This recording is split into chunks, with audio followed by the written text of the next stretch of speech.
Selamat sore Tribuners, kami kembali hadir di hadapan Anda dalam program Tribun Timur Update edisi Senin 6 Oktober 2025. Tentu bersama saya Fiorina Jeretno, kami akan menyajikan berita terkini dan juga terpercaya, baik itu datangnya dari kabupaten dan kota di Provinsi Sulawesi Selatan. Dan di sore hari ini informasi mengenai Ketua Pansulsel yang mendapat tantangan baru, DPP ingin tembus 3 besar di tahun 2029 nantinya. Dan untuk mendengar informasi kita di sore hari ini, kita sudah terhubung dengan rekan Erlan dari Kota Makassar. Selamat sore rekan Erlan. Selamat sore rekan Tio, selamat sore Tribuners dimanapun Anda berada. Ya, baik. Disampaikan rekan Erlan bagaimana kemudian suasana ataupun juga keberlangsungan dari rapat konsolidasi yang dilangsungkan oleh Partai Amanat Nasional yang hadirnya di Hotel Kelaro kemarin. Silakan. Baik rekan Tio, dapat kami laporkan bahwa benar yang disampaikan oleh rekan kami Tio bahwa pada Minggu 5 Oktober 2025 kemarin eh, Sekjen Partai Amanat Nasional Eko Hendro Purnomo alias Eko Patrio mengunjungi atau safari politik ke Pulau Sulawesi yang pertama itu mengunjungi Provinsi Sulawesi Utara, kemudian berkunjung ke Kota Makassar tepat hari Minggu kemarin. Jadi ini adalah kunjungan perdana dari Eko Patrio usai dinonaktifkan sebagai anggota DPR RI periode 2024-2029. Dan dalam kesempatan itu kegiatan eh, konsolidasi yang dilakukan secara tertutup ini digelar di Hotel Claro, Jalan Andi Pangeran Petarani, Kota Makassar, yang berlangsung pada Minggu kemarin dari pagi hingga siang. Nah, dalam kesempatan ini Ketua DPW PAN Sulawesi Selatan, Husnia Talentang, yang sekaligus adalah Bupati Goa, bertindak sebagai tuan rumah, dan dalam kesempatan itu anggota DPR Provinsi Sulawesi Selatan maupun 24 kabupaten eh, kota di Sulawesi Selatan ini dihadirkan untuk menghadiri konsolidasi secara tertutup. Pun demikian dengan ketua atau pimpinan partai politik di eh, Pan Sulsel bagi di kabupaten kota maupun tingkat provinsi, rekan Tio. Oke, dan ketika mendapat kemudian tugas begitu yang di mana tahun 2029 diharapkan bisa menjadi ataupun juga masuk dalam 3 besar untuk pemilu 2029, rekan Erlan, bagaimana kemudian respon dari Husnia Talentrang yang juga merupakan Bupati Kabupaten Goa Sawat ini? Baik, pertama mungkin kami jelaskan dulu bahwa saat ini eh, PAN Sulawesi Selatan ini mengalami turbulensi atau penurunan elektabilitas di pemilu 2024 kemarin, di mana pada hasil pemilu 2019 yang lalu itu eh, Partai Besutan Zulkifli Hasan ini masih mempertahankan 7 kursi di DPRD Sulawesi Selatan, dan hasil pemilu 2024 kemarin itu hanya meraih 4 kursi dari total 85 kursi yang tersedia di DPRD Sulawesi Selatan, dan berdasarkan aturan sehingga fraksi PAN Sulawesi Selatan ini tidak bisa membentuk satu fraksi secara utuh. Jadi PAN Sulawesi Selatan ini gabung dengan Partai Hanura untuk membentuk satu fraksi yang namanya fraksi Harapan. Harapan ini akronim dari Partai Hanura dan juga Partai Amanat Nasional, rekan Tio. Dan pada kesempatan kemarin itu Husnia Talenprang merespon dengan baik terkait usulan dari DPP untuk bagaimana menaikkan elektabilitas Partai Amanat Nasional di pemilu 2029. Walaupun demikian, Husnia Talentang tak menampik bahwa tantangan tentu ada untuk meraih kenaikan suara atau target tiga besar di Sulawesi Selatan untuk PAN Sulawesi Selatan di pemilu 2029 mendatang, karena eh, di Sulsel ini persaingan partai politik ini cukup ketat, dan menurut Kusnya Telenrang pun demikian, pihaknya tetap optimis untuk meraih tiga besar hasil pemilu 2029 mendatang. Dan Husna Talenrang juga cukup percaya diri, eh, menyatakan bahwa setidaknya di hasil pilkada 2024 kemarin mereka punya modal 5 kepala ataupun wakil kepala yang saat ini menjabat di sejumlah daerah di Sulawesi Selatan, misalnya di eh, Kota Parepare ada kader PAN yang jabat sebagai wakil wali Kota Parepare, kemudian di Maros ada Bupati dua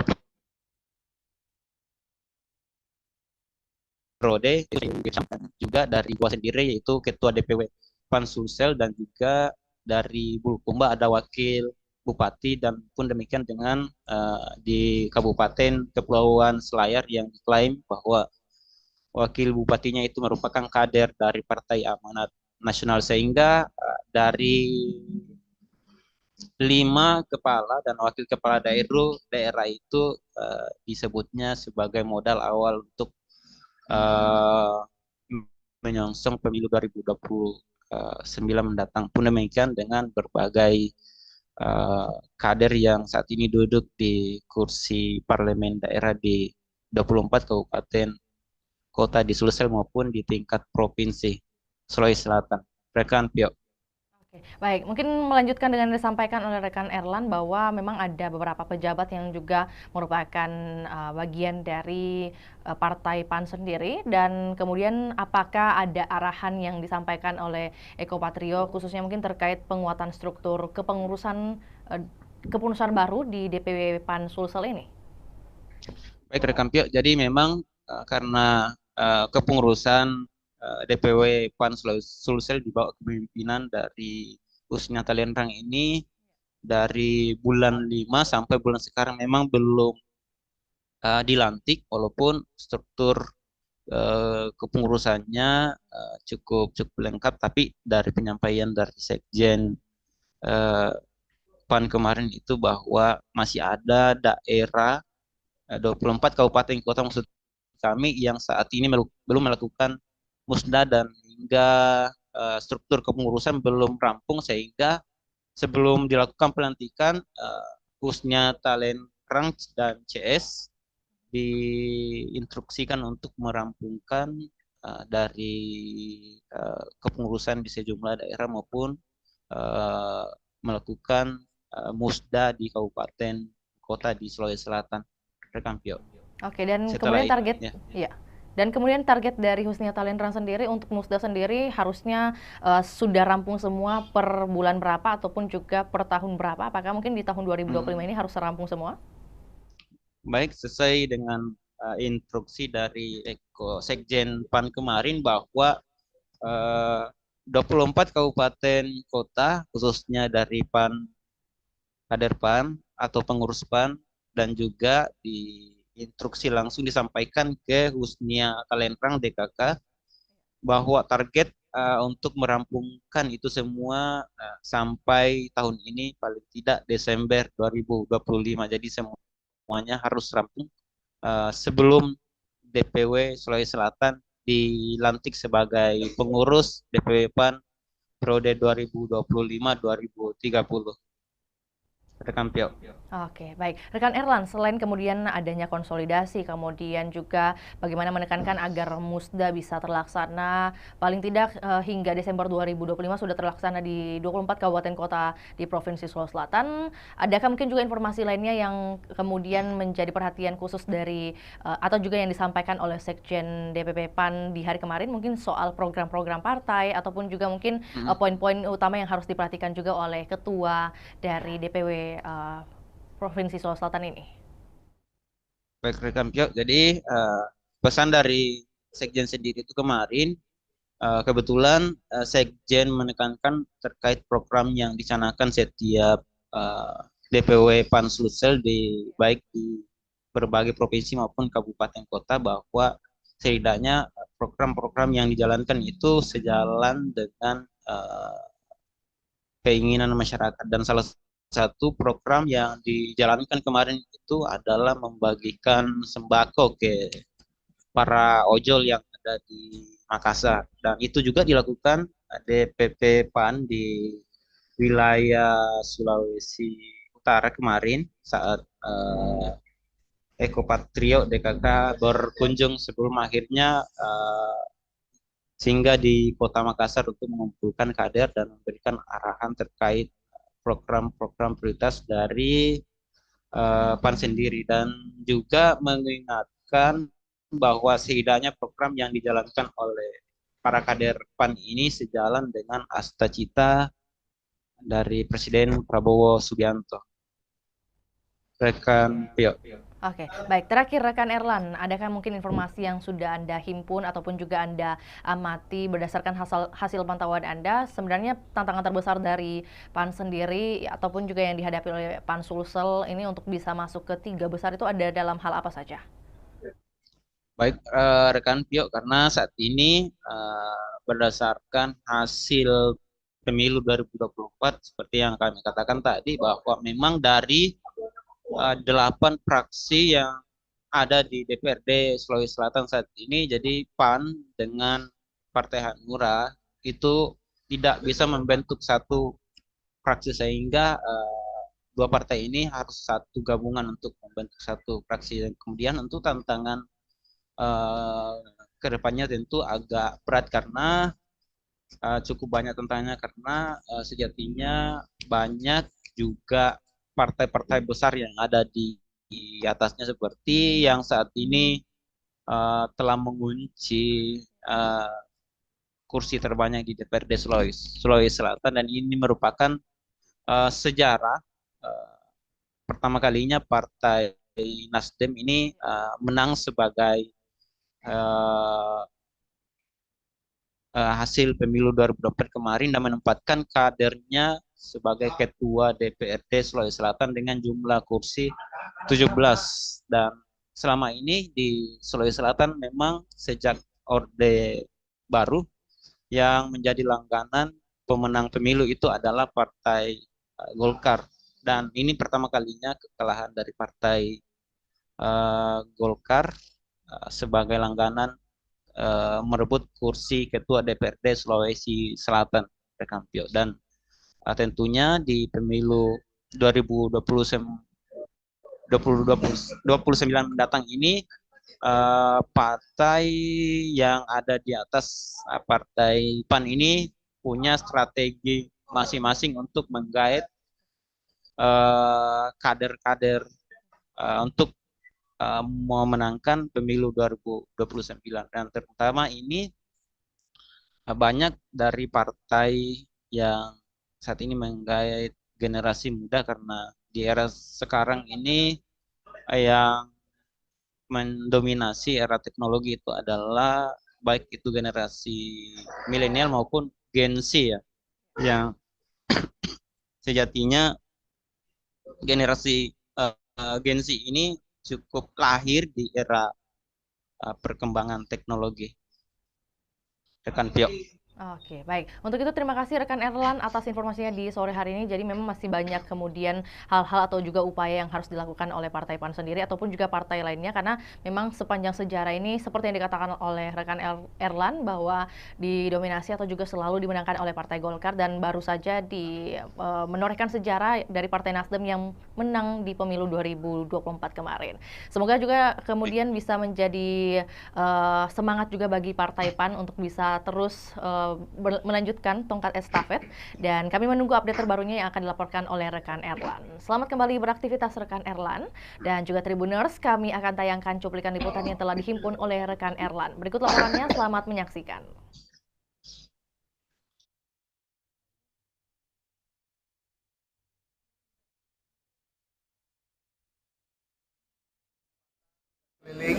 Kemarin dari Manado, sekarang ke Sulawesi Selatan. Alhamdulillah ketemu dengan langsung Ibu Ketua, Sekretaris, Bendahara, dan pengurus DPW se-Sulawesi Selatan. Ya, mungkin penekanannya dalam konsolidasi apa? Ya, penekanannya tentunya harapannya karena ini baru mendapatkan SK, jadi kita ingin membentuk kepengurusan yang solid, yang berkelanjutan, yang tentunya bermanfaat untuk internal partai dan juga bermanfaat juga untuk masyarakat. Makanya kami menekankan program-program kerakyatan seperti ada Tokoh Harapan yang sudah Ibu Ketua lakukan, lalu juga nanti ada pembagian sembako, dan tentunya ini semuanya berkenan dengan kerakyatan program-programnya. Jadi penekanannya adalah sekarang membuat program kerakyatan untuk bantu rakyat. Itu yang kita lakukan. Kedua adalah penguatan hasil keputusan, surat keputusan yang sudah ditandatangani oleh DPP, Pak Zulkifli Hasan dan Sekjen. Pak, apakah ada penegasan mungkin terkait target-target pemilu mendatang, Pak? Oh ya, tadi ada tentunya elaborasi ke sana untuk kedepannya hasil-hasilnya pastinya harus melebihi dari apa yang kita dapatkan, dan harapannya adalah semoga PAN di Sulawesi Selatan bisa memberikan kontribusi baik untuk DPP, berharap bisa masuk 3 besar di Sulawesi Selatan. Pak, ada jadwal sudah ada jadwal pelantikan tidak untuk DPW sosial? Ya, jadi karena sekarang sementara ini masih konsolidasi, tentunya itu juga bagian dari prioritas kita untuk pelantikan. Tetapi yang penting adalah setelah pengurusan DPW, kita mengharapkan terbentuknya DPD, gitu ya. Bila DPD sudah terbentuk, baru kita nanti akan melakukan pelantikan. Tempat dan lokasi semuanya saya serahkan kepada Ibu Ketua dan juga pimpinan yang lainnya untuk melakukan aktivitas pelantikan. Nanti serentak nantinya, Pak Di? Masih bisa serentak atau bisa juga DPW, itu masih menjadi bagian komunikasi yang dilakukan oleh kita. Berarti belum ada jadwal ya, Pak? Belum ada jadwal kapan musdanya? Oh ya, musda kami serahkan kepada DPW ya. Kami maunya secepatnya biar mesin partai di Sulawesi Selatan jalan. Bu, dengan arahan musda dan pastinya kami karena kepengurusan yang baru melanjutkan perintah dari DPP untuk melengkapi kepengurusan di tingkat daerah, karena untuk program bantu rakyat ini akan jalan maksimal jika kepengurusan kami ini juga maksimal. target yang diberikan tadi tidak besar sosial seperti apa upaya? Motivasi yang sangat luar biasa dari DPP, insya Allah dengan target yang diberikan ini dan kepengurusan kami lengkap, saya yakin dan percaya akan bisa menjadi salah satu partai yang terbesar di Sulawesi. Kalau pelantikan kapan untuk DPW-nya? Agenda pelantikan belum, karena tentunya kita harus menyelesaikan dulu semua di tingkat daerah, baik itu struktur di DPD maupun ke tingkat rantingnya. Setelah itu baru kita berbicara semuanya dan melanjutkan ke wilayahnya sendiri. Ada target deadline mungkin kapan rampung? Mungkin Desember. Pokoknya saya meyakini 3 besar bisa lah, karena ini dream team nih, ya, bupati, wakil bupati lah, coba gimana nggak hebat lihat ya. Saya apresiasi untuk mereka semuanya mau kerja, ya 5 malah. Mana lagi tuh? Goa, Maros, Kuba, Selayar, Pare-Pare. Nah itu coba dream team kalau saya menyebutnya, ya. Yang penjara kemarin. Boleh tepukkan sekali lagi untuk kita semua yang hadir. Hadirin Bapak Ibu Saudaraku yang kami hormati. Selanjutnya marilah kita bersama-sama mendengarkan arahan Sekretaris Jenderal DPP Partai Amanat Nasional kepada Saudaraku Eko Hendro Purnomo. Kami persilahkan dengan hormat.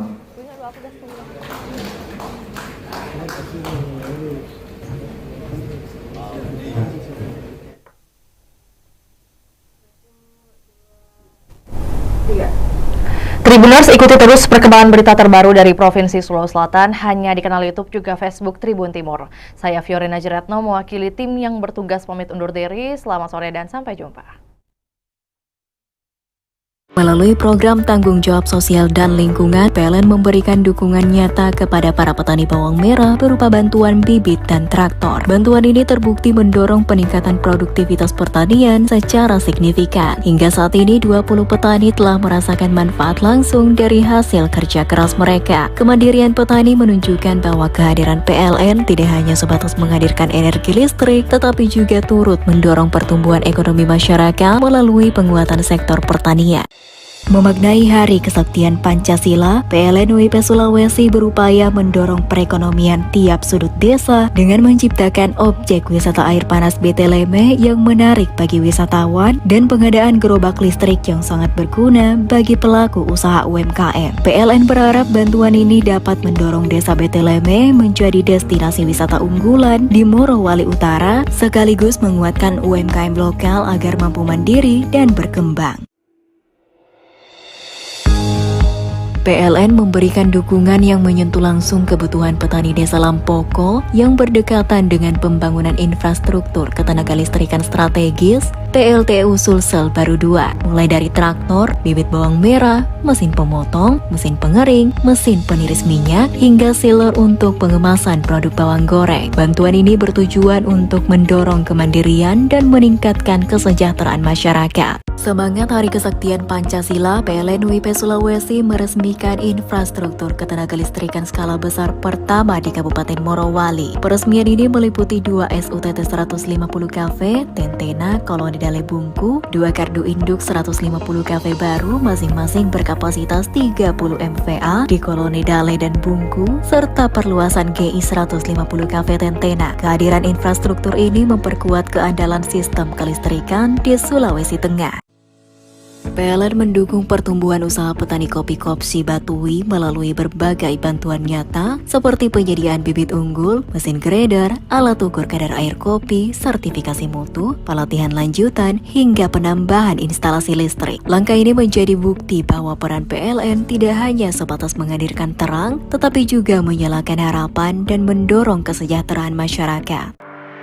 PLN memberikan persembahan terbaik bagi masyarakat melalui penanaman 7.000 bibit mangrove di Kabupaten Jeneponto. Melalui kolaborasi antar pemerintah, masyarakat, dan komunitas, PLN WIP Sulawesi berharap program penanaman mangrove ini dapat menjadi langkah awal menuju kawasan pesisir Jeneponto yang lebih tangguh, hijau, dan berdaya saing secara lingkungan dan sosial. Melalui program tanggung jawab sosial dan lingkungan, PLN memberikan dukungan kepada kelompok tani Kopsi Batui yang mengelola kebun kopi di bawah jaringan transmisi 150 kV di sekitar proyek pembangunan PLTMG Luwu berkapasitas 40 MW. Bantuan berupa bibit dan mesin oleh PLN WIP Sulawesi memberikan dampak signifikan terhadap efisiensi kerja dan peningkatan kuantitas produksi kopi. PT PLN Persero Unit Induk Pembangunan Sulawesi menunjukkan komitmennya terhadap pelestarian lingkungan melalui penanaman 7.000 bibit mangrove jenis Avicennia di lahan seluas 2,7 hektar di Kabupaten Jeneponto, Sulawesi Selatan. Program ini merupakan upaya PLN dalam mencegah dampak abrasi dan mendukung keanekaragaman hayati, terutama flora dan fauna pesisir. Download Tribun X sekarang. Menghadirkan lokal menjadi Indonesia.